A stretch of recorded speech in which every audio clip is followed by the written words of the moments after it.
할렐루야. 샬롬 샬롬. 한 주간 평안하셨죠? 네. 우중에도 하나님께서 안전하게 지키시고 또 우리가 이렇게 뵐 수 있어서 감사합니다. 오늘은 7과 할 차례입니다. 7과 기본 교리에 대한 정확한 이해라는 제목입니다. 두 번째 시간입니다. 우리가 지난주에 6과 기본 교리에 대한 정확한 이해 1번을 했거든요. 사단은 잘못된 교리로 어떻게 해요? 교회에 손발을 묶고 하나님께서 우리에게 주신 그 능력 있는 삶, 풍성한 생명을 그 누리는 삶을 살지 못하도록 한다. 그래서 우리가 정확한 교리를 아는 것이 중요하다 말씀드렸죠. 이 말세에 정말 거짓 선지자들이 많이 일어나게 되고 그들이 잘못된 교리로 우리를 미혹합니다. 하나님께서 택하신 자들도 할 수만 있다면 미혹하려고 하죠. 그래서 우리가 교리를 정확하게 알아야 합니다. 교리란 무엇입니까? 우리가 믿는 바가 무엇인지. 그래서 기본 교리함은 나는 이것을 믿어. 우리가 이렇게 말할 수 있어야 하겠습니다. 지난번에 5개를 배웠거든요. 첫 번째 뭐죠? 하나님의 주권과 우리의 위치. 그렇죠? 하나님은 우주 만물의 주인이십니다. 우주 만물을 하나님께서 창조하셨죠? 그리고 하나님이 주권자이시고 만물의 주자가 되십니다. 하나님께서 통치하세요. 그런데 중요한 것은 그것을 이제 어떻게 행사하시는가, 그 주권을 어떻게 행사하시는가. 어떻게 행사하세요? 그리스도의 몸인 교회를 통하여서 이제 행사하십니다. 그리고 두 번째, 예수 그리스도. 오늘 말씀의 실제 하신 분? 말씀의 실제 안 하셨네요? 말씀의 실제 안 하시나요? 아침 묵상? 오늘 그 예수 그리스도가 하나님의 이름이다, 이 말씀이었거든요. 그 하나님의 이름, 그 구약에는 여호와라는 말이 5910번이 나오거든요. 여호와가 이 천지를 창조했다. 여호와가 하나님이시다. 참 하나님이시다. 여호와가 그리고 또 뭐라고 했었죠? 만왕의 왕이시다. 뭐 이렇게 얘기했어요. 그런데 신약에서는, 우리가 믿는 신약에서는 어떻게 얘기해요? 예수님께서 예수 그리스도로 말미암아 이 모든 천지가 창조되었고 그를 위하여 창조되었다, 이렇게 말씀하시거든요. 그리고 예수님께서 참 하나님이시고 영생이시다, 이렇게 말씀하고 있습니다. 뭐가 다르죠? 그 구약의 여호와가 신약의 예수 그리스도로 오셨습니다. 그분이 하나님의, 보이지 않는 하나님의 보이는 형상, 육체를 입고 오신 하나님이시다. 그분의 이름이 바로 예수 그리스도다.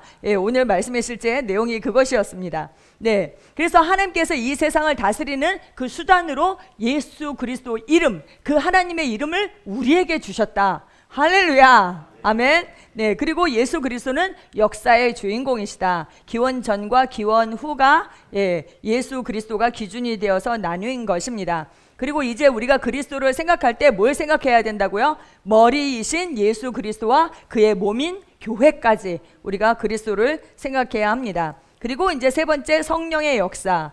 알로스 파라클레토스, 또 다른 보혜사. 그쵸? 예수님과 똑같지만 그리스도의 영으로 우리 가운데 오셨습니다. 우리 가운데. 2000년 전엔 예수님께서 육신을 입으셨는데 이스라엘 땅에만 계실 수 있었잖아요. 육체를 입으셨기 때문에. 그렇지만 이제는 그의 영으로 믿는 자들, 우리 가운데 오셔서 우리 가운데 내주하신다. 근데 그분은 어떻게 일하신다고요? 기름 부음으로 일하신다. 그래서 안으로부터의 기름 부음이 있고 바깥으로부터의 기름 부음이 있다. 근데 그 기름 부음을 어떻게 활성화시키는가? 안으로부터의 기름 부음은 우리가 하나님의 말씀을 묵상하고 고백함으로 그것을 활성화시키게 되는 것이고, 밖으로부터의 기름 부음은 그 혈류병 여인처럼 받는 자의 믿음이 필요하다. 그래서 그 믿음과 갈망으로 우리가 끌어당기게 되는 것이죠. 네, 그렇습니다. 그리고 성경의 권위, 하나님의 감동으로 쓰였고 묶였다. 아멘. 그 말씀이 영원한 진리고 그 말씀이 곧 하나님이시다. 아멘. 네, 그리고 성경은 점진적으로 계시되고 있습니다. 그리고 우리에게 이 정말 최고의 계시, 새로운 피조물의 계시가 왔습니다. 아멘. 결코 우연이 아니고 우리 개개인이, 여기 앉아 계신 분들이 정말 하나님 왕국에 있어서 너무나 중요한 분이시다. 여러분 스스로를 그렇게 인식하셔야 됩니다. 아멘. 네, 그리고 사단은 실제하는 영적 존재이며 무장 해제받은 이 세상 임금이다. 예수님께서 승리하셨고 사단은 패망했습니다. 그래서 자기 것이 없어서 어떻게 해요? 거짓말하고, 그렇죠? 유혹하고 분리하는 그 무기를 쓰는 것입니다. 근데 그 거짓말에, 속임수에 그 대항할 수 있는 무기가 뭐다? 바로 진리. 진리. 그래서 진리이신 그 하나님의 말씀을 선포하는 것, 그리고 진리이신 예수 그리스도를 전파하는 것, 그것이 바로 강력한 무기인 것입니다. 아멘. 네, 지난주에 5개를 배웠고 이제 오늘 또 5개를 배우도록 하겠습니다. 거기 요절 복음 전파 마태복음 28장 18절에서 19절 함께 읽겠습니다. 시작. 하늘과 땅의 모든 권세를 내게 주셨으니 그러므로 너희는 가서 모든 민족을 제자로 삼아 아버지와 아들과 성령의 이름으로 세례를 베풀고. 아멘. 서론 함께 읽겠습니다. 거듭난 우리 그리스도인은 하나님의 말씀과 성령님의 도우심 안에서 우리에게 영생이 있음을 알고 모든 일에 승리하고 기도 응답을 받으며 성령님의 인도를 따라 풍성한 삶을 누리기 위해 하나님의 주권을 잘 이해하고 그리스도 예수 안에서 살아 역사하시는 성령님의 역사 속에서 성경의 권위를 믿으며 하나님의 성전으로 살아갑니다.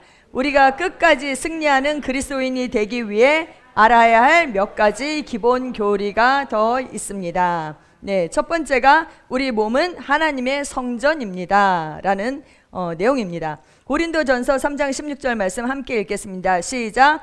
너희가 하나님의 성전인 것과 하나님의 영께서 너희 안에 거하시는 것을 알지 못하느냐. 아멘. 우리가 그리스도의 그 몸이 우리의 몸이 그 하나님의 성전인 것과 그리고 그리스도의 몸인 이 교회에 연결된 지체임을 인식하는 것, 이것이 너무나도 중요합니다. 내가 하나님의 성전이라는 것, 그리고 여기에서 너희가 이렇게 복수를 썼거든요. 그래서 그리스도의 몸인 우리가, 교회가 바로 그 그리스도의 하나님의 성전인 것, 그리고 우리가 그 그리스도의 몸에 연결된 지체라는 것을 아는 것이 너무나도 중요합니다. 우리가 전에 그렇게 얘기했잖아요. 성전 건축, 성전 건축. 성전 건축은 무엇일까요? 이 건물을 짓는 것, 그것이 성전 건축일까요? 이제 우리가 더 이상 그렇게 얘기하지 않잖아요. 그렇죠? 뭐예요? 성전 건축은 신약 시대에 있어서 성전 건축은 뭐예요? 성령님께서 우리 안에 내주하시잖아요.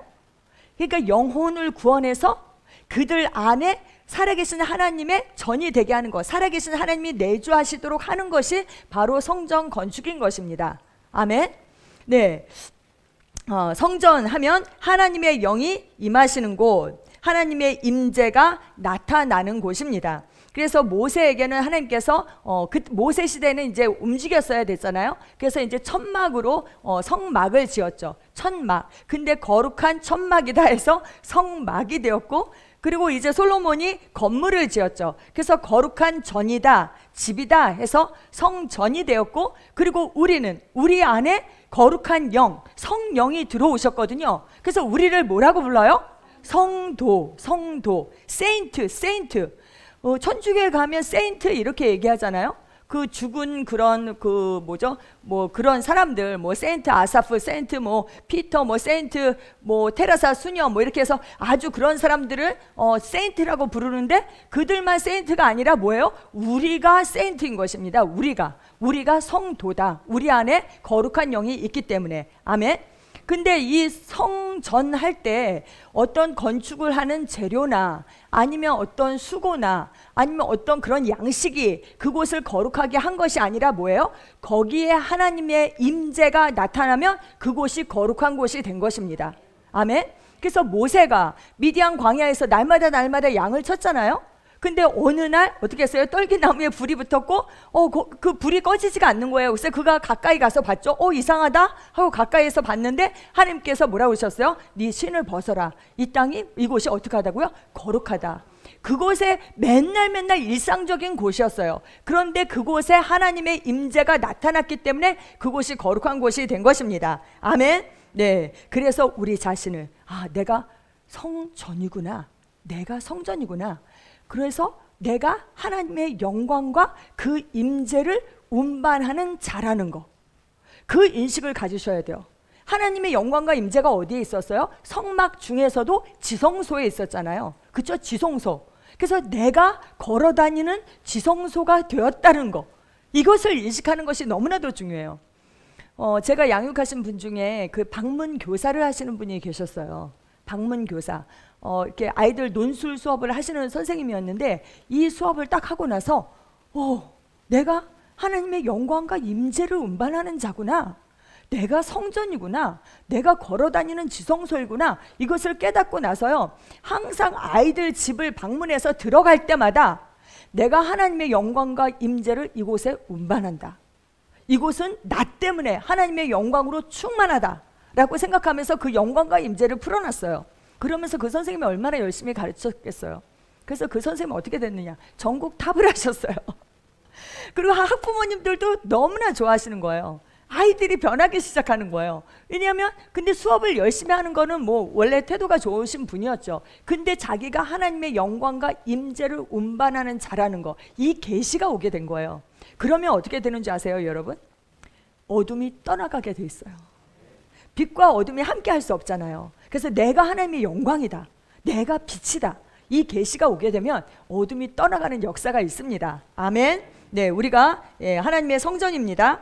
아멘. 그리고 두 번째 이제 교회입니다. 내 개인이 하나님의 성전일 뿐만 아니라 거듭난 성도들이 그 모인 곳, 그곳이 바로 이제 그 모임을 바로 우리가 이제 교회다 이렇게 하잖아요. 근데 교회 하면 이제 우리가 세중앙 교회 하면 이제 이 건물을 생각하기가 쉽잖아요, 사실. 근데 제가 어렸을 때만 해도 교회라고 부르지 않았어요, 건물을.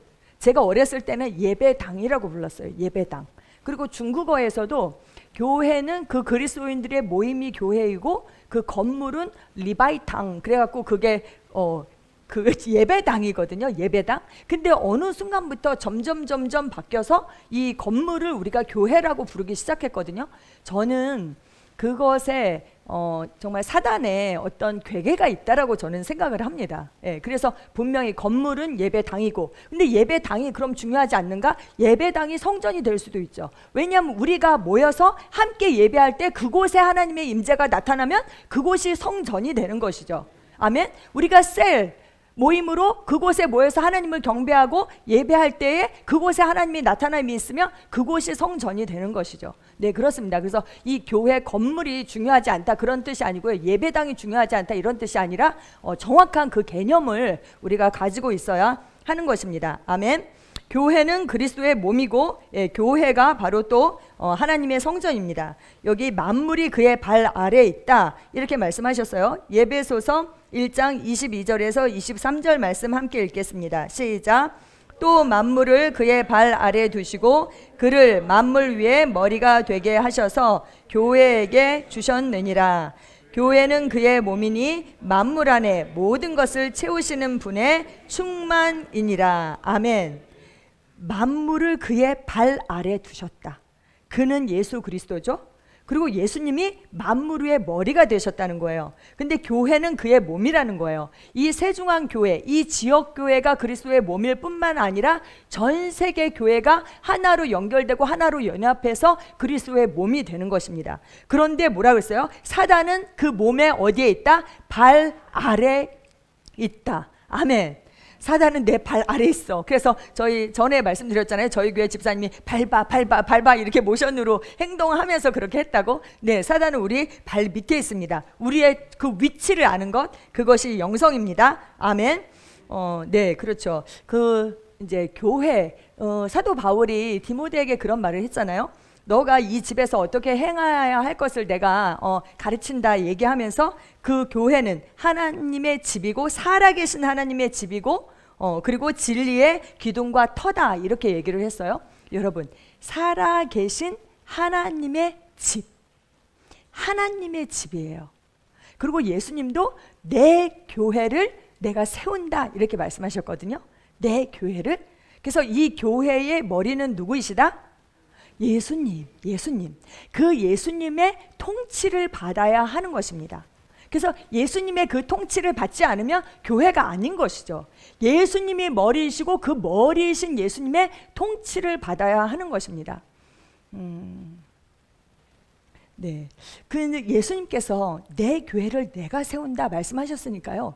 여러분 어떤 믿음을 가지셔야 되냐면 주님께서 교회를 세우고 계시다. 나를 기다리고 나의 속사람을 세우시고 나를 세우고 계시는 것처럼 성장토록 하시는 것처럼 우리 옆에 있는 지체들, 그 한 분 한 분도 하나님의 성전이고 하나님의 집이잖아요. 하나님의 교회잖아요.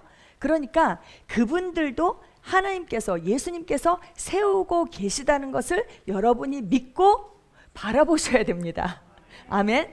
새 중앙교회를 뭐 별의별 사람이 다 있잖아요. 그쵸? 교회 안에. 왜냐하면 우리가 함께 모이잖아요. 세상 같으면 그냥 안 보고 살면 그만인데 교회 안에서는 그게 안 되잖아요. 그러니까 나랑 기질이 정말 다른 사람도 있고 뭐 여러 가지 의견이 다른 사람들도 있고, 그렇지만 우리 새중앙교회는 예수 그리스도의 몸된 교회이고 머리는 예수 그리스도고 그분이 그분의 교회를 세우고 계신다는 것을 여러분이 믿으셔야 됩니다. 아멘. 아멘. 네, 기대가 됩니다. 시편 133편 1절에서 3절 말씀입니다. 시작. 보라, 형제들이 하나 되어 함께 거하는 것이 얼마나 좋고 얼마나 기쁜가. 그것은 마치 머리 위에 값진 향유가 수염, 곧 아론의 수염으로 흘러서 그의 옷깃까지 내려가는 것과 같고 헤르몬의 이슬 같으며 시온의 산들 위에 내리는 이슬 같도다. 거기에서 주께서 복을 명하셨으니 곧 영원 무궁한 생명이로다. 아멘. 보라, 형제들이 하나 되어 함께 거하는 것이 얼마나 좋고 기쁜가, 아름다운가, 이렇게 말씀하고 계세요. 하나 되어 함께 거하는 것, 연합하는 것이 아름답다는 것입니다. 연합. 성령님은 항상 연합하게 하세요. 근데 사단은 우리를 분리하죠. 예, 그래서 우리가 연합하는 것이 중요하고, 연합할 때 어떻게 돼요? 예, 대제사장인 아론의 머리에 기름을 붓고 그 수염을 타고 그 기름이 흘러내려서 그의 옷깃까지 쫙 흘러내리는 것처럼 그 기름 부음이 흐른다는 거예요. 여러분, 제가 그 성령님이 어떻게 역사하시는가, 어떻게 일하시는가, 기름 부음으로 일하신다 말씀드리면서 제가 그 말씀드렸잖아요. 밖으로부터의 기름 부음. 그렇죠? 밖으로부터의 기름 부음. 우리가 내 수준이 5라면 안으로부터의 기름 부음은 내가 성장해야지만 그게 증가가 되는 것이거든요. 그래서 내 수준은 5예요. 그럼 나는 그 수준에서 살 수밖에 없어요. 그런데 교회 안에 흐르는 기름 부음이 있어요. 그것은 밖으로부터의 그 기름 부음은 하나님께서 주신 선물이거든요. 그래서 내 수준이 5여도 교회 안에 그 흐르고 있는 기름 부음이 10이라면 내가 내 수준으로는 할 수 없는 것들을 돌파할 수 있는 것입니다. 그래서 여러분, 모일 때 모이기에 힘쓰셔야 되고요. 그리고 이 교회 공동체를 정말 소중하게 생각하셔야 되고요. 이 교회 안에 흐르고 있는 그 기름 부음을 사모하시고 갈망하셔야 됩니다. 근데 그 기름 부음이 누구를 통해서 흐를까요? 머리는 예수 그리스도예요. 그래서 당연히 대제사장이신 예수 그리스도를 통해서 흐르지만 이 교회의 리더가 누구예요? 기름 부음은 위에서 아래로 흐르도록 되어 있어요. 밑에서 위로 흐를 수가 없어요. 기름 부음은. 예. 하나님께서 이 교회의 선물로 김상덕 목사님을 세우셨잖아요. 그러니까 그 목사님을 통해서 그 기름 부음이 흐르게 되어 있어요. 그러니까 여러분께서 그 목사님이 하시는 일을 지지하시고 목사님을 위해서 기도하시고 목사님을 사랑하시고 그럴 때에 그 기름 부음이 흐르게 되어 있는 것입니다. 나에게 흘러오게 되는 것이죠. 근데 내가 목사님과 번먹하고 목사님 맨날 뒤에서 흉보고 이렇게 하면 그 기름 부음이 흐를 수 있을까요? 없을까요? 없죠. 네, 그렇습니다. 네, 거기에서 주께서 복을 명하셨다. 거기에서 주께서 복을 명하셨다. 이미 하늘에 신령한 모든 복을 우리에게 주셨지만 그렇게 기름 부음을 통하여서 그 복이 실제 나타나게 되는 것입니다. 아멘. 네, 그 다음 페이지 보겠습니다. 우리는 거듭난 순간 교회라는 가족의 한 일원으로 탄생합니다. 가족이 없는 사람은 없죠. 갓난아기가 태어났어요. 근데 가족이 없는 사람은 없잖아요. 네, 그래서 우리 그 영적인 세계에서도 마찬가지인 거예요. 누가 나를 전도했든지 나를 위해서 기도했든지 어쨌든 내가 거듭나는데 그 영적인 가족이 있고, 그리고 이제 이 교회 몸 안으로 우리가 이게 들어오게 되었잖아요. 그래서 우리가 영적인 가족이 된 것입니다. 아멘. 네, 하나님께서 예비하신 축복의 통로인 교회에 잘 정착하여 성장하는 것은 좋은 가정 안에서 균형 잡히게 성장하여 가는 자녀들과 같이 하나님이 예비하신 새로운 피조물로 자라 환경을 다스리며 승리하는 삶을 살기 위하여 매우 중요한 일입니다. 아멘. 저는 이제 교회를 개척한 지가 사실 그렇게 오래되지 않아서, 그리고 이제 저희 교회 성도님들은 정말 이제 다 저를 너무 지지하시고, 예, 제가 사실은 뭐 아무것도 아니잖아요. 그렇게 뭐 대단한 신학을 한 사람도 아니고, 그런데도 저를 너무 사랑하시고 지지하세요. 그래서 제가 이제 그렇지 않은 사람과 그런 사람의 그 비교를 해서 이렇게 말씀드릴 수는 없거든요. 근데 최순애 목사님은 그렇게 말씀하시더라고요. 이 공동체 안에서의 그것이 기름 부음이 얼마나 중요한가 설명하시면서 그런 예를 들으신 적이 있어요. 어떤 사람은 자기 혼자 맨날 처리한다, 그리고 기도한다, 맨날 그러면서 혼자의 그 영성 생활을 많이 잘하는 거예요. 근데 교회 공동체 안에서는 별로 어떤 교회 일에 지지하거나 이런 것이 좀 약한 것이죠. 근데 어떤 사람은 특별히 뭐 그렇게 처리를 하거나 뭐 그런 것 같지 않은데 항상 교회 안에서 목사님을 지지하고 교회 방향에 자기를 일치시키고 그렇게 하는 것이죠. 근데 세월이 지나서 봤는데 맨날 처리하면서 기도하는 사람은 삶의 발전이 없어요. 열매가 적은 거예요. 근데 그 교회 안에서 그 교회의 기름 부음 안에 있고 그렇게 성장하는 사람은 나중에 보면은 정말 열매가 많다는 거예요. 그래서 그 기름 부음이 너무나도 중요하다, 이렇게 말씀하신 것을 제가 들은 적이 있습니다. 하나님께서 예비하신 축복의 통로인 교회에 잘 정착하는 것이 너무나도 중요하다. 그리고 또 한 가지, 필요한 모든 것, 그리스도의 충만이 어디에 있어요? 교회 안에 있잖아요. 교회 안에. 그렇죠? 그리스도의 몸 안에 그리스도의 그 충만이 다 있는 것이거든요. 그래서 내가 살아가는데 필요한 모든 것, 그것이 어디에 있을까요? 교회 안에 있는 거예요. 교회 안에. 교회에서 선포되는 그 말씀 안에 있고, 그리고 교회 공동체의 그 관계 안에 있고. 여러분, 관계가 너무나도 중요해요. 요즘은 이제 그렇게 표현하더라고요. 가나안 성도. 유튜브만 보고 교회를 안 나가는 거예요. 예, 유튜브만 보는 거예요. 혼자서 신앙생활에서 잘 성장할 수 있는 사람이 있을까요? 없을까요? 없어요.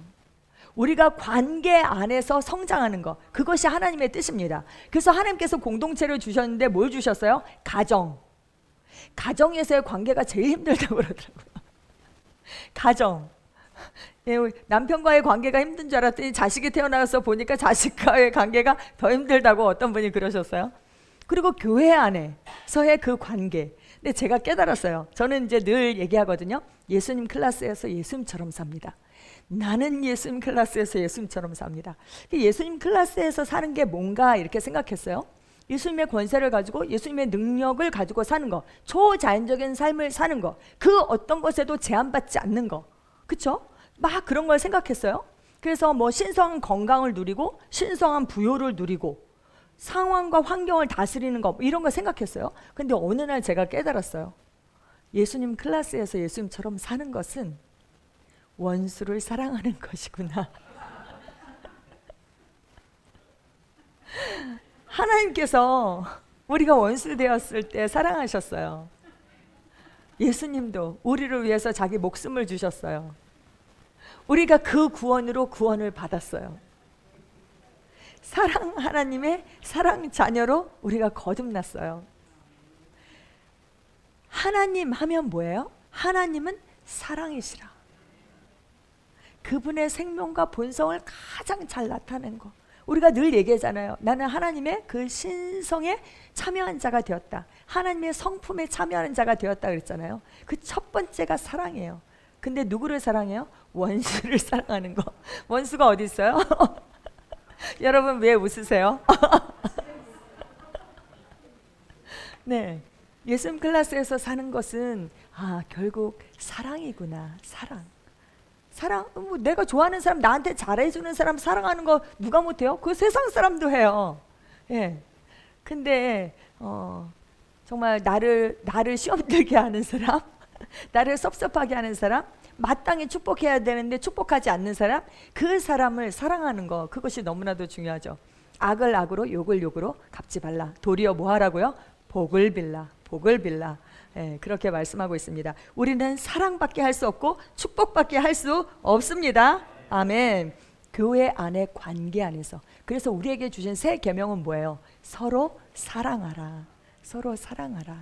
강령 중에 최고의 강령이 뭐예요? 마음을 다하고 목숨을 다하고 뜻을 다해서 하나님을 사랑하고 이와 같이 내 이웃을 사랑해라. 이웃을 사랑하라 이랬는데 내 몸인 교회의 지체도 사랑하지 못하면 어떻게 이웃을 사랑할 수가 있어요? 그렇죠? 네, 서로 사랑하십시오. 아멘. 네, 7번째, 거듭난 나는 영이며 혼을 가지고 있으며 육체 안에 살고 있습니다. 거듭난 나는 영이다. 거듭난 나는 영이다. 저는요, 이 사실을 깨달았을 때 정말 너무나 기뻤어요. 가는 곳마다 이 설교를 했어요. 너무나 기뻐서. 제가요, 고린도후서 5장 17절 말씀 여러분 잘 아시죠? 누구든지 그런즉 누구든지 그리스도 안에 있으면 새로운 피조물이라. 이전 것은 지나갔으니 보라 새 것이 되었도다.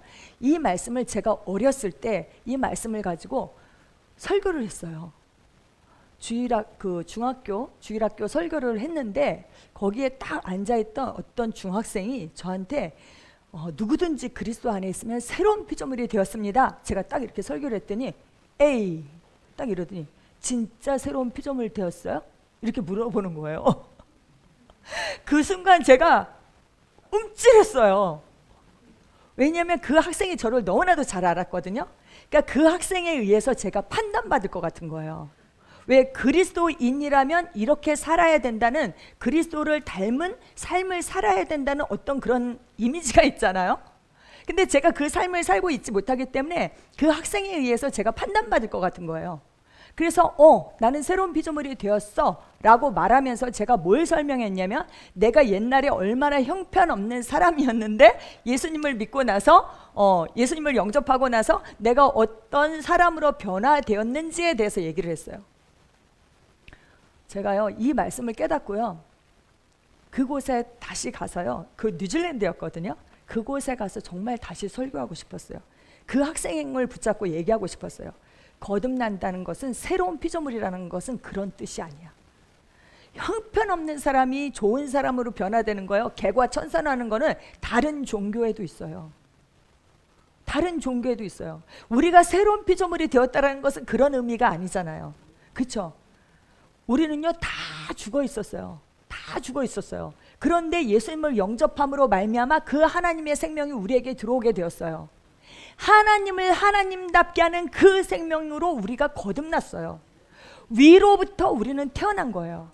거듭났어도 우리의 생각과 어떤 그런 것들, 내 몸은 변하지 않았지만 그 거듭난 부분이 뭐예요? 영이에요. 영.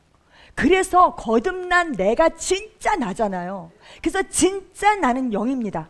나의 본질은 영입니다. 나를 규정하는 것은 영입니다 라고 얘기하는 거예요. 그래서 제가 거기 진짜 다시 가서 설교하고 싶었거든요.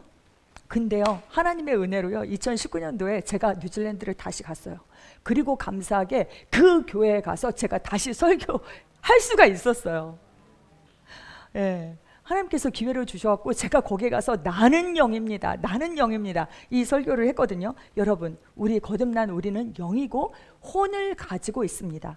제가 오늘 옷을 바꿔 입고 온 것처럼 이 혼은요, 언제든지 바꿔 입을 수 있는 거거든요. 바꿀 수 있다는 거예요. 혼에는 뭐가 있어요? 생각과 감정과 의지, 지정의가 있죠. 지정의가. 이 혼의 주인은요, 생각이에요. 생각에 의해서 감정도 생기고 자기 뜻도 세우는 거거든요. 이 생각을 새롭게 하는 것이 너무나도 중요해요. 뭐로 새롭게 해요? 하나님의 말씀으로.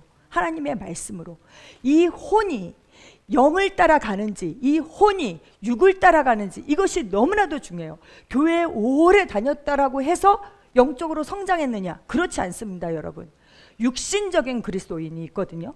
영적으로 어린아이예요. 왜냐하면 이 혼이 육신을 따라가면 영적인 어린아이, 이 혼이 하나님의 말씀인 영과 일치하면 뭐예요? 점점 성장해서 성숙한 그리스도인이 되는 거예요. 아멘. 그래서 이 혼을 새롭게 하는 거, 마음을 새롭게 함으로 변화를 받는 거, 이것이 결국은 신앙생활입니다. 아멘. 그리고 우리는 육체 안에 살고 있어요. 이 몸은 뭐와 같아요? 집. 이 집 안에 영혼이 함께 살고 있어요. 영과 혼을 합해서 뭐라고 불러요? 속사람. 속사람. 이 속사람을 강건하게 하는 게 중요해요. 그리고 베드로는 숨은 사람이다 이렇게 표현했습니다. 네. 예수님께서 말씀하셨어요. 살리는 것은 영이니 육은 전혀 무익하니라. 내가 너희에게 한 말은 영이요 생명이다 이렇게 말씀하셨습니다. 영은 영을 낳고 육은 육을 낳죠. 그렇죠? 사르크스는 사르크스를 낳고 퓨뉴마는 퓨뉴마를 낳는 것입니다. 영이신 하나님이 우리를 낳으셨어요. 그러면 우리는 뭐예요? 영입니다. 영입니다. 그래서 우리는 죽는다, 죽지 않는다? 죽지 않습니다. 죽지 않습니다. 영은 영원한 것입니다. 그래서 우리는 죽지 않습니다. 이 몸은 그냥 집일 뿐이에요. 집일 뿐이에요. 예수님께서 말씀하셨죠. 나는 부활이요 생명이니 나를 믿는 자는 죽어도 살겠고 무릇 살아서 나를 믿는 자는 영원히 죽지 아니한다 이렇게 말씀하셨습니다. 사도 바울도 이 우리의 몸이 정말 집이다. 왜냐하면 그때는 이제 텐트 메이커였잖아요. 텐트를 지었잖아요. 그러니까 장막에다 비유했어요. 우리의 몸이 장막과 같다. 근데 하나님께서 정말 하나님께서 지으신 그 집, 손으로 지은 것이 아니라 하늘에 있는 영원한 집이 우리에게 있는 줄 안다 이렇게 표현했습니다. 근데요, 제가 예전에는 이렇게 생각했어요. 아, 그렇구나. 집보다 더 중요한 게 뭐예요? 그 집 안에 사는 사람이거든요. 그렇죠? 집보다는 집 안에 사는 사람이 더 중요하잖아요. 그래, 집 안에 사는 사람이 더 중요하지 이렇게 생각했어요. 그런데 지금은 제가 어떤 생각이 드냐면, 아니 이왕이면 좋은 집에 살면 좋잖아요. 당연히 집보다 더 중요한 건 집 안에 사는 사람이지만 좋은 집에 살면 좋잖아요. 그래서 제가 하나님께 기도했어요. 하나님, 깨끗하고 아름다운 집, 밝고 따뜻한 집, 수리할 곳이 없는 집, 저 그런 집에 살고 싶어요. 아멘? 아멘, 아멘. 우리의 영은 아름답잖아요. 근데 그 영에 있는 아름다움이 나타나야 되거든요. 혼을 거쳐서 나타나게 돼 있어요. 혼이 변하지 않으면 영이 아무리 아름다워도 그 아름다움이 나타날 수가 없어요. 그래서 우리가 어떻게 해야 돼요? 주의 영광을 바라봐요. 그러면 그와 같은 형상으로 변모가 돼요. 영광에서 영광에 이르게 돼요. 근데 그것은 성령님의 일이에요. 영광에서 영광에 이른다. 그 영에 있는 영광이 혼에 있는 영광이 우리의 몸을 통해서 나타날 때 세상 사람들이 그걸 볼 수 있어요. 세상 사람들은 우리 영에 있는 것을 볼 수가 없거든요. 우리의 몸으로 나타나야지 볼 수가 있잖아요. 그렇죠? 네, 그래서 정말 안과 겉이 모두 아름다운 사람으로 우리는 날마다 변모됩니다. 아멘. 네.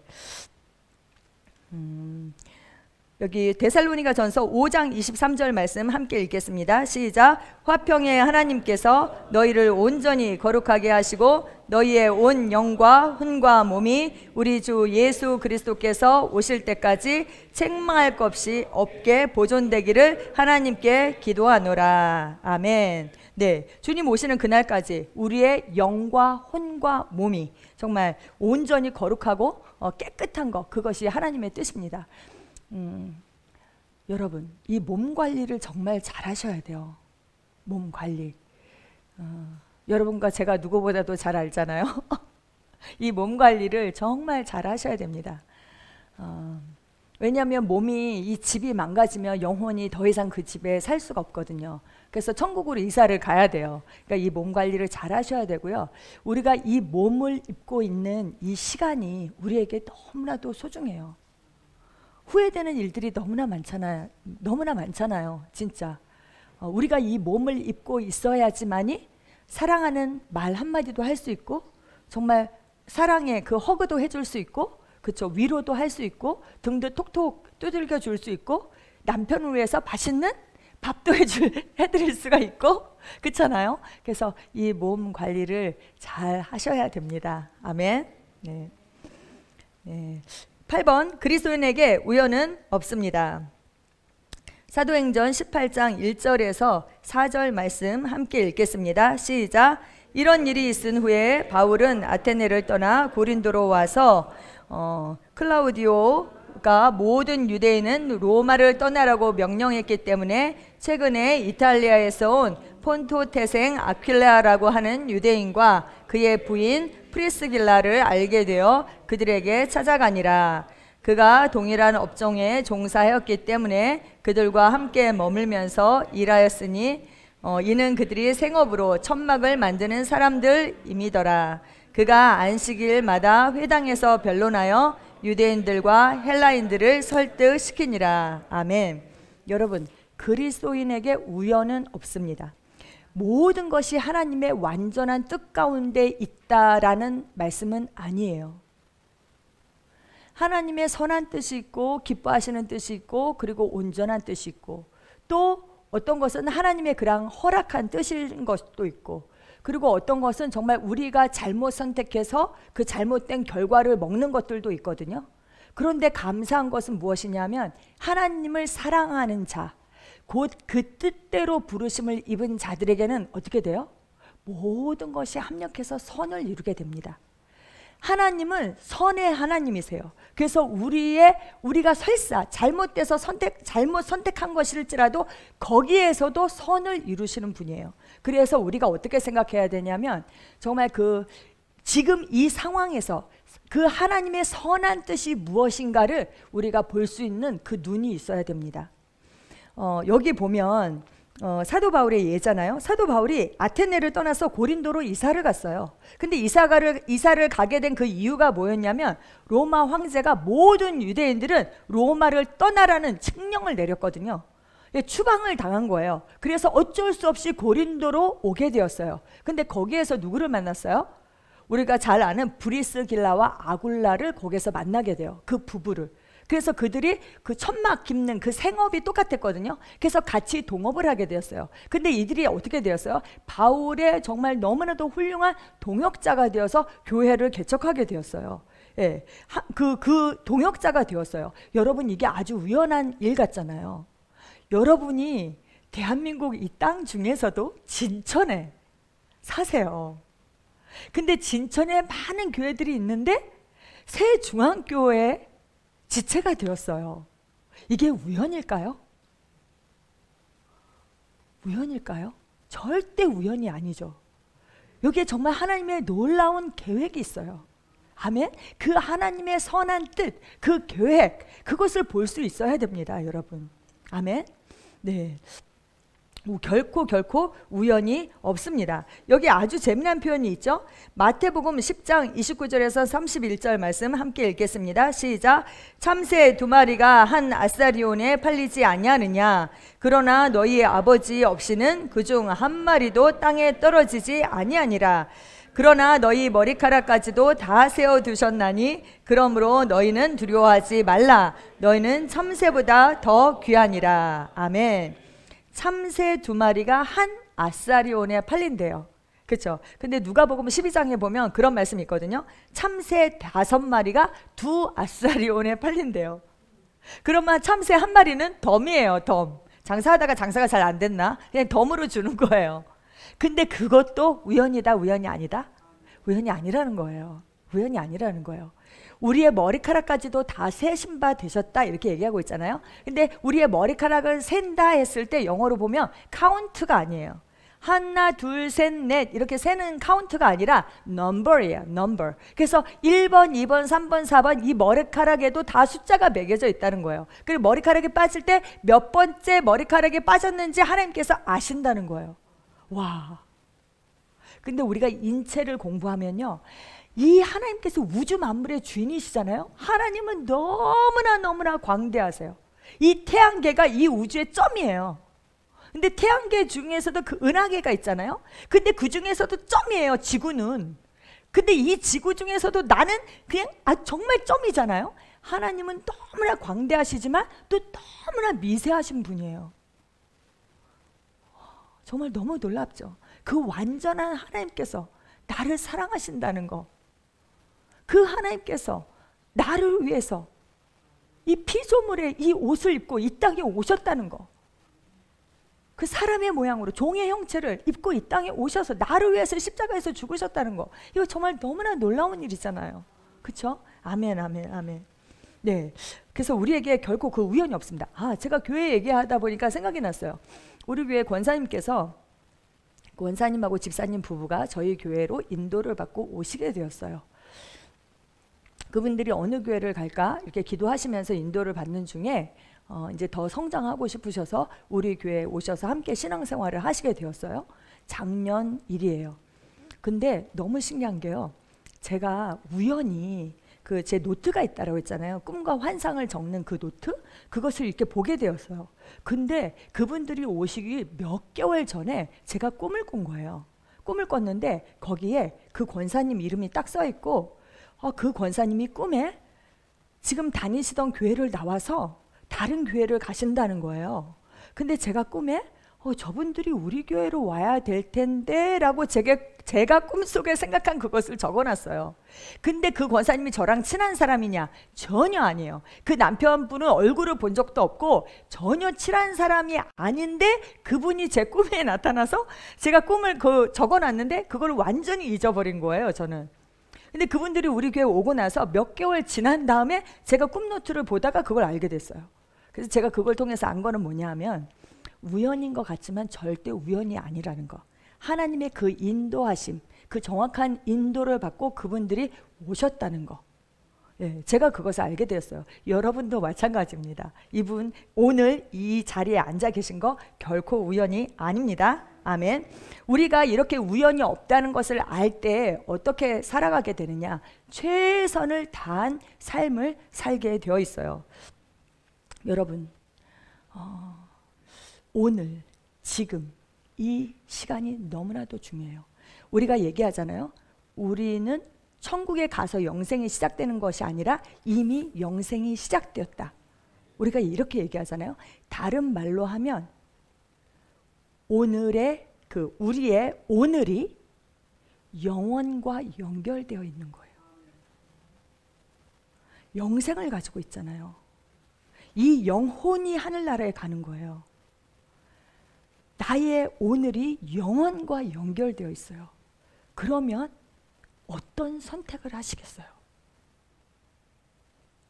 내가 오늘 기회를 놓쳤어요. 하나님께서는 너무나도 사랑이 많으셔서 우리에게 또 다른 기회를 주세요. 그렇지만 오늘 놓친 그 기회와 똑같을 수는 없는 거예요. 기회가 있고 기회가 있고 기회가 있고 그 기회가 있는 지금 오늘 이 순간에 정말 좋은 것을 선택해야 돼요. 하나님의 최고를 위해서 나의 그냥 좋은 거 그것을 포기할 수 있는 지혜가 있어야 돼요. 그리고 매번 선택할 때마다 이것이 영원과 연결되어 있다는 것을 항상 인식하시고 선택하셔야 돼요.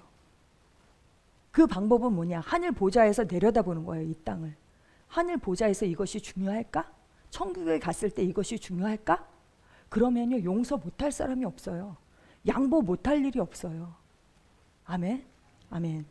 네, 그 예배 드리실 때 오늘 나는 예배자입니다. 이 찬양에서 제가 너무나 반가웠거든요.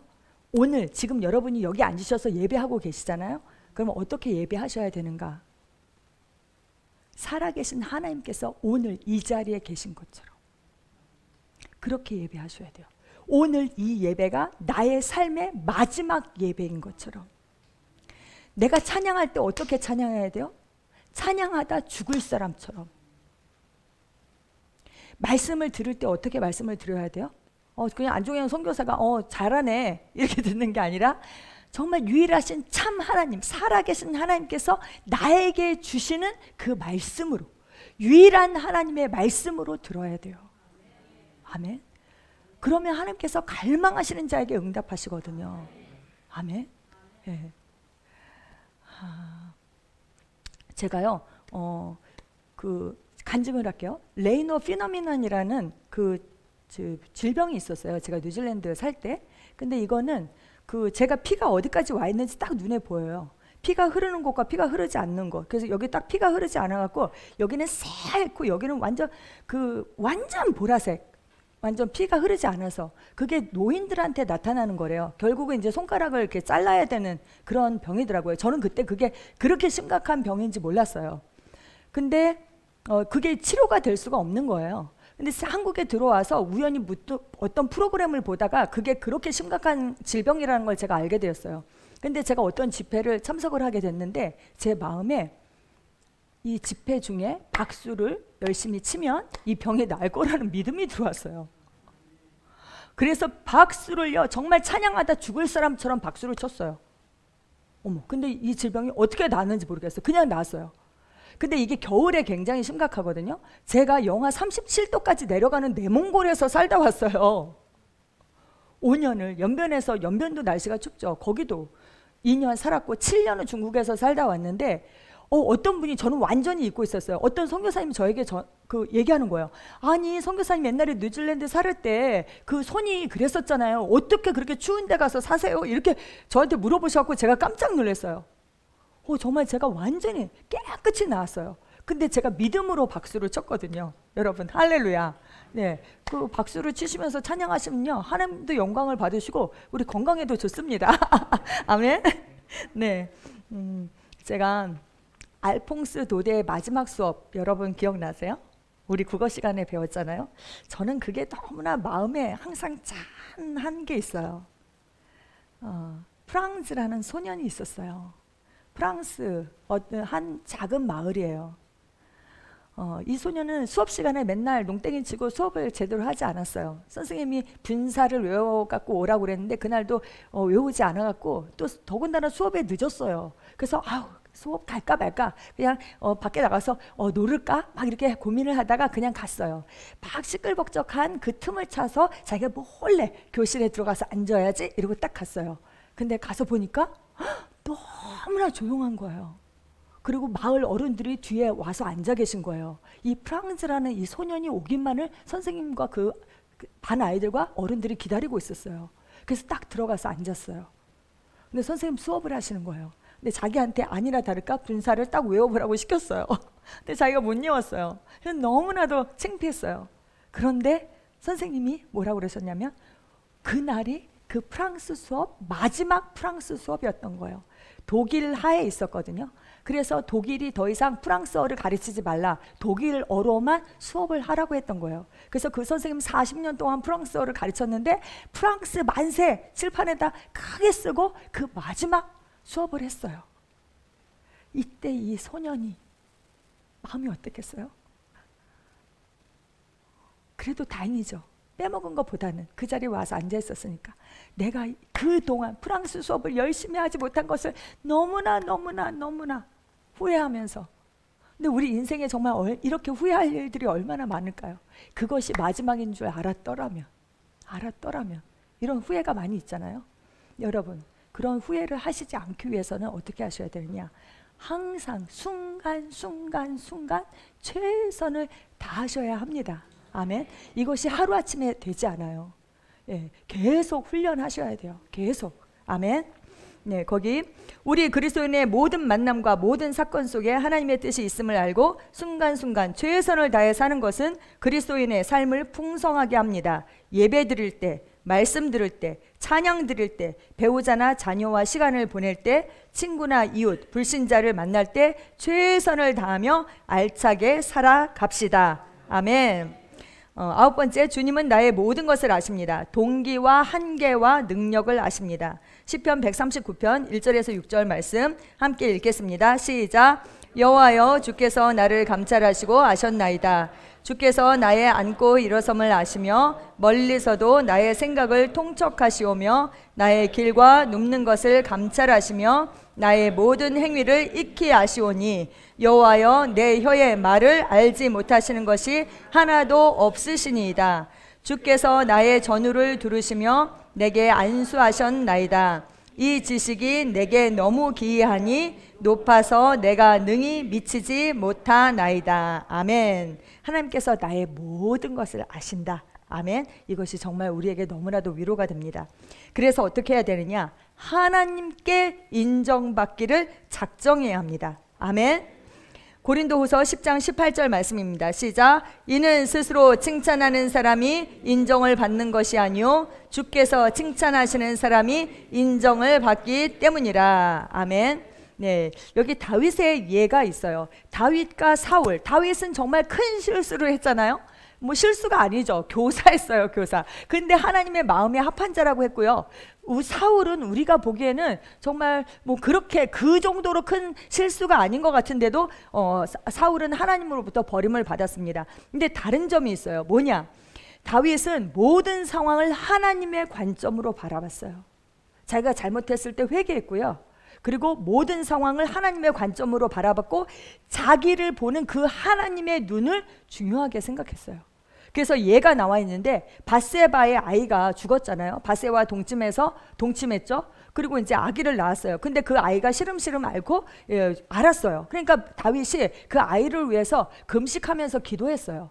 근데 그 아이가 죽었어요. 그래서 신하들이 어떡하지 이걸 왕에게 어떻게 말하지? 왜냐면 아이가 아플 때도 금식하고 그렇게 했는데 식음을 전폐했는데 아이가 죽은 것을 알면 그 왕이 얼마나 슬퍼할까 생각했는데 그 수근수근 거리는 것을 보면서 왕이 알았죠. 아이가 죽은 것을. 그래서 물어봤을 때 아이가 죽었다고 하니까 어떻게 했어요?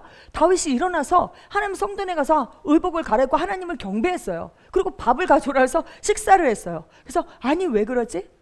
아이가 아플 때는 하나님께 긍휼을 얻기 위해서 그렇게 했지만 이미 하나님께서 그렇게 하셨을 때 자기가 그 하나님의 뜻을 인정한 거예요. 그리고 다른 사람이 나를 어떻게 보나를 중요하게 생각하지 않았어요. 하나님께서 나를 어떻게 보시나 그것을 중요하게 생각했어요.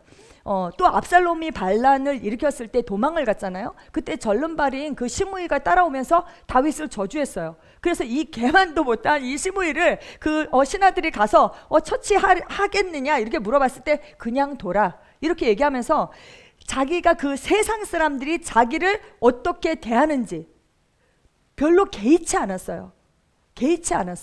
그리고 중요한 거 거기에 자기의 감정을 낭비하지 않았어요. 근데 우리에게 어떤 사람들이 나를 존귀하게 여기지 않아요. 그러면 어떻게 해요? 화가 나. 그리고 어떻게 해요? 거기에 너무나 많은 에너지와 감정을 쏟는 거예요. 그 사람이 나를 어떻게 대하는지가 너무나 중요해요. 여러분, 그 사람이 나의 가치를 결정해요? 결정하지 않아요? 결정하지 않아요. 그 누구도 나에게 해를 입힐 수 없어요. 근데 우리가 해를 받는 이유는 뭐다? 잘못된 나의 반응 때문에 해를 당하는 거예요. 그 사람에게 나의 가치를 결정할 그 주도권을 주지 마세요. 사람이 우리를 어찌할 수 없습니다. 우리를 판단하시는 분은 누구예요? 하나님이세요. 바울은 이렇게 얘기했습니다. 그러나 너희에게서나 인간의 판단에 의해서 판단받는 것이 나에게는 아주 하찮은 일이라. 실로 나도 나 자신을 판단하지 아니하노라. 내가 자책할 것을 아무것도 알지 못하나 이것으로 내가 의롭게 되는 것은 아니니라. 그러나 나를 판단하시는 분은 주시니라. 아멘. 나도 나를 판단하지 않는데요. 나를 의롭다 하신 것은 누구예요? 하나님이세요. 하나님이 의롭다 하면 의로운 거예요. 아멘.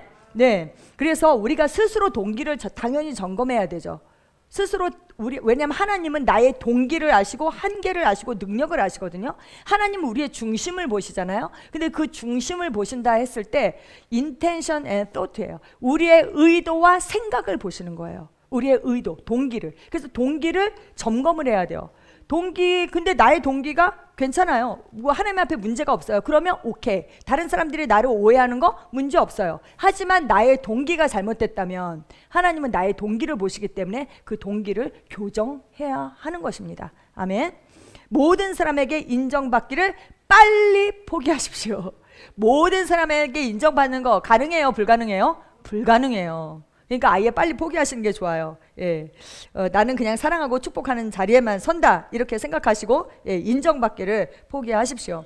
10번째, 그리스도인의 삶의 방향은 복음 전파입니다. 아멘. 왕같은 제사장입니다. 우리가 아직 이 땅에 살아있는 이유는 뭐예요? 목적. 하나님께서 우리를 탁월한 새로운 피조물로 지으신 목적 뭐예요? 그렇죠. 우리가 하나님과 화목하게 된 것처럼 원리스 하나가 된 것처럼 우리에게 화목하게 하는 그 직분을 우리에게 주셨어요. 그리고 그 말씀도 우리에게 맡겨주셨어요. 영혼 구원을 위해서, 복음 전파를 위해서 우리가 아직 이 땅에 있는 것입니다. 아멘.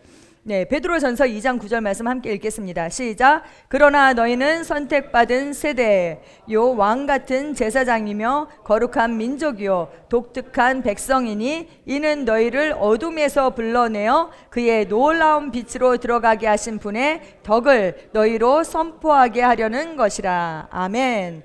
기이한 빛으로 들어가게 하신 분, 그 하나님의 덕, 그분의 능력과 그분의 아름다움과 그분의 어떠하심을 우리로 선포하게 한다. 디스플레이하게 한다. 그렇죠? 세상 사람들이 우리를 보고 하나님을 알게 되는 거예요. 아멘. 아멘. 그것을 위해서 우리를 선택하셨다. 독특한 백성으로 우리를 삼으셨습니다. 아멘. 네, 고린도후서 5장 15절 말씀 함께 읽겠습니다. 시작. 그가 모든 사람을 위하여 죽으신 것은 산자들이 이제부터는 더 이상 자신들을 위하여 살지 않고 자기들을 위하여 죽었다가 다시 살아나신 분을 위하여 살게 하려는 것이라. 아멘. 이 앞절에 보면 14절에 보면 그런 말씀이 있어요. 그리스도의 사랑이 우리를 강권한다 이러면서 한 사람이 모든 사람을 대신해서 죽은 것은 모든 사람이 죽은 것이다. 그런데 모든 사람을 위하여서 죽으신 그 이유가 뭐냐? 산자들로 하여금 더 이상 자기 자신을 위해서 살지 않고 그들을 위해서 죽으시니 그 예수 그리스도를 위해서 살게 합니다. 이렇게 말씀하고 있어요. 여러분, 우리의 몸을 하나님 기뻐하시는 거룩한 산 제물로 드려야 되죠. 헌신의 근거는요, 우리가 산 제물로 우리의 몸을 드리는 거, 헌신, 몸을 드린다잖아요. 헌신의 근거는 우리가 주님의 것이라는 것입니다. 하나님께서 값을 주고 사셨어요. 우리가 주님의 것이에요. 값을 주고 사셨는데 그 샀을 때 영수증, 그 영수증이 뭐예요? 보혈이에요. 보혈. 오늘 또 그 예수 그리스도의 보혈 찬양했잖아요. 네, 감사했어요. 예수 그리스도의 보혈이 바로 그 영수증이에요. 주님께서 나를 사셨다. 근데 헌신의 동기는 바로 사랑이에요. 하나님의 그 은혜와 사랑을 깨달을 때에 그 은혜와 사랑의 크기가, 내가 깨달은 은혜와 그 사랑의 크기가 정말 나의 헌신의 그 크기를 결정하는 거예요. 네, 헌신의 동기는 사랑이에요. 근데 여러분, 헌신의 목적은 무엇일까요? 목적.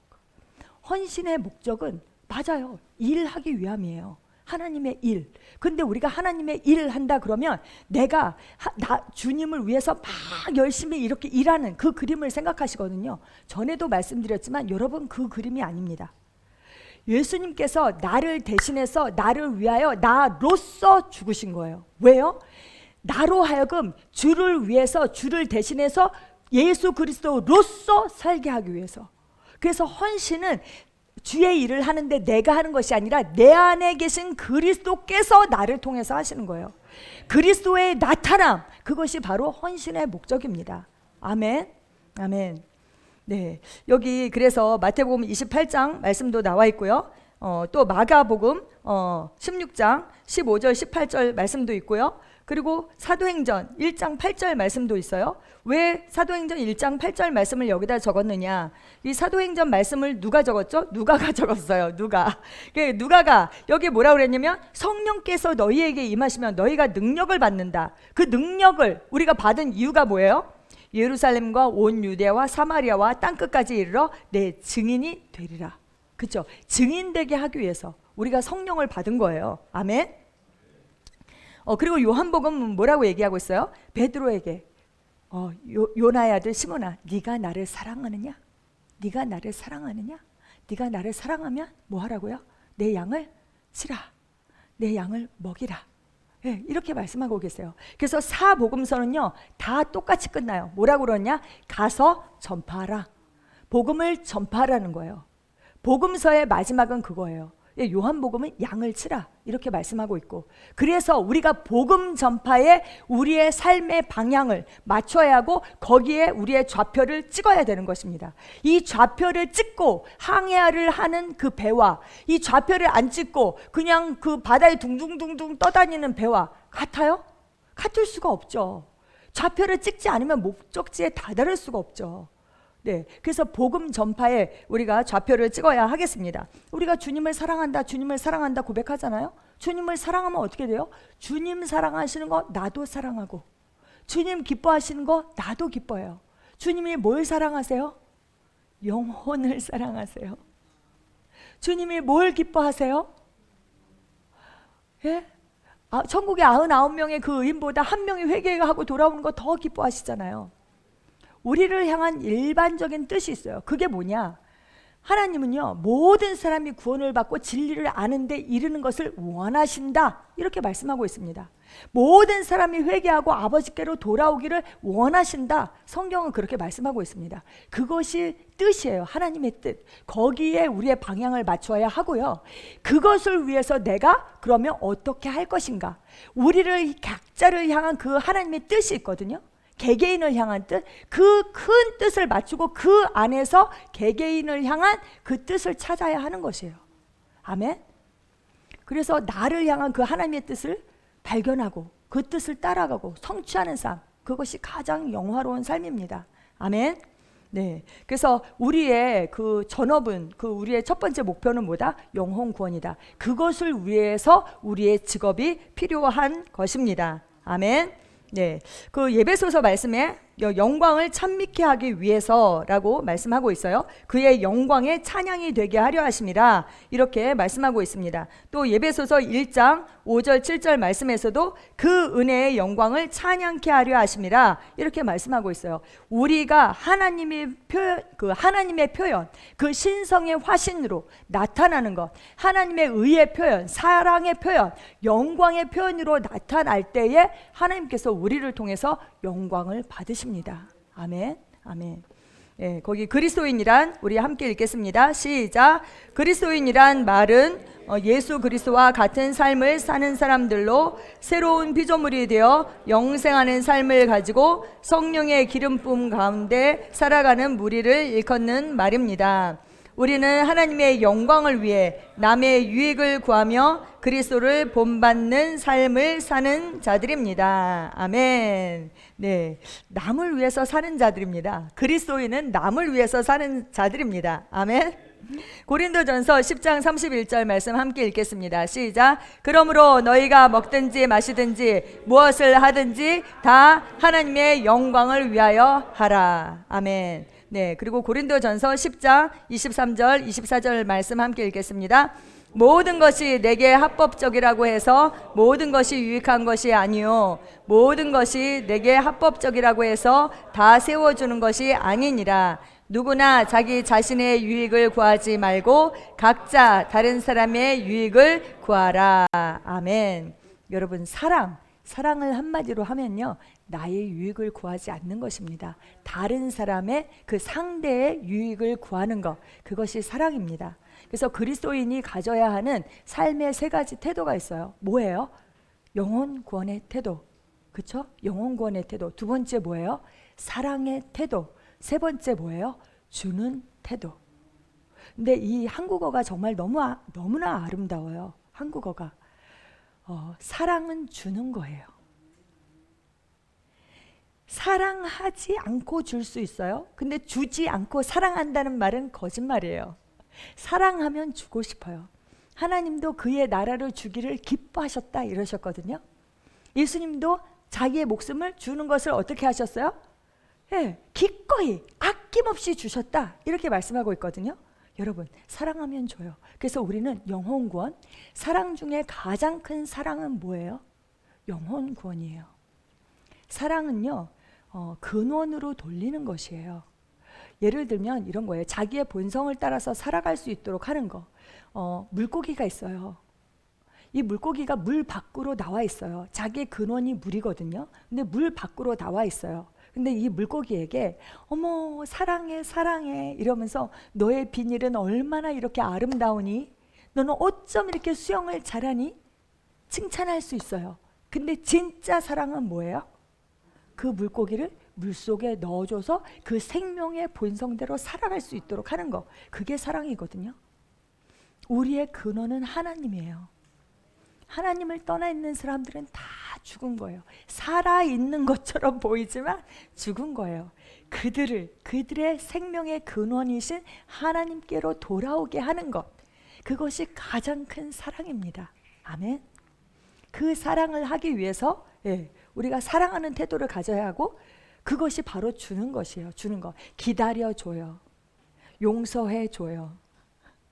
참아줘요. 물질도 줘요.